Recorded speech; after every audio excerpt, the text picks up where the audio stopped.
আমি কি বলছিলাম? এ অর্থ একটি, আবার একজন। অ্যান্ড কখন কোনটা হবে? এ অর্থ একজন, এটা হচ্ছে যখন তুমি কোনো ব্যক্তিকে বুঝাবা, পেশাজীবী মানুষ বুঝাবা, ঠিক আছে? মানুষের ক্ষেত্রে কি হয়? এ অর্থ একজন, এ অর্থ একজন, a doctor, a student, a teacher, এরকম।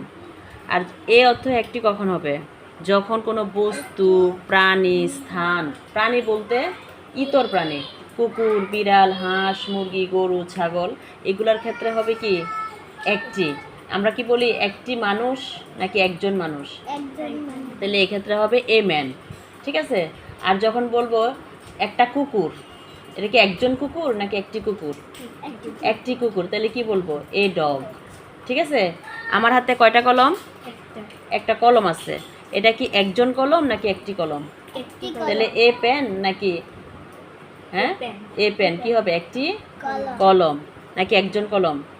এই যে একটা সামনে একটা গ্লাস আছে, আছে না? এটা কি একটি গ্লাস নাকি একজন গ্লাস? একটি গ্লাস, তাহলে কি হবে?